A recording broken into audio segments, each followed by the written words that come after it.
It's summer in southern Africa. That means snakebite season. Saka von Veek from the African Snakebite Institute conducts trainings like this one on how to handle venomous snakes, like these cobras. They get more active, they start moving around, and we do see an increased number of bites as it starts warming up.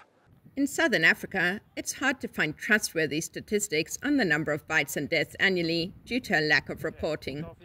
One of the things about rural communities, and particularly people who can't afford modern medical care, is that their first port of call is not the doctor's surgery, but the traditional healer.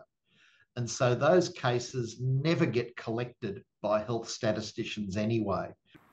Even if people don't die, snake bites can leave them with permanent disabilities because they cause tissue damage. Either they lose a lot of function in the limbs, for instance legs, they can't walk, they lose a lot of muscle tissue in their arms, they can't farm or they can't work, they can't provide for their families.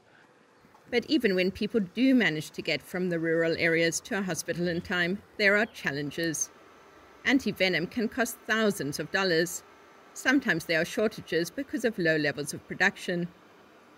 It's been made the same way for over a century. Horses are injected with small amounts of venom.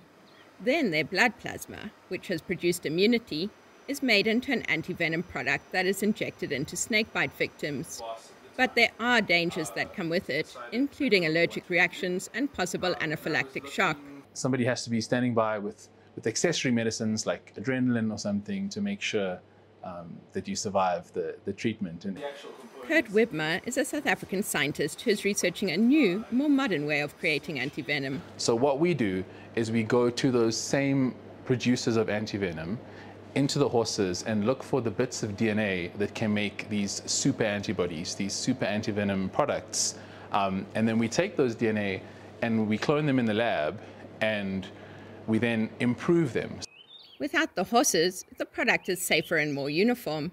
It will take many years to go from the lab to the clinic, but Wibmer expects the antivenom would cost only a fraction of the price. Kate Bartlett, VOA News, Johannesburg, South Africa.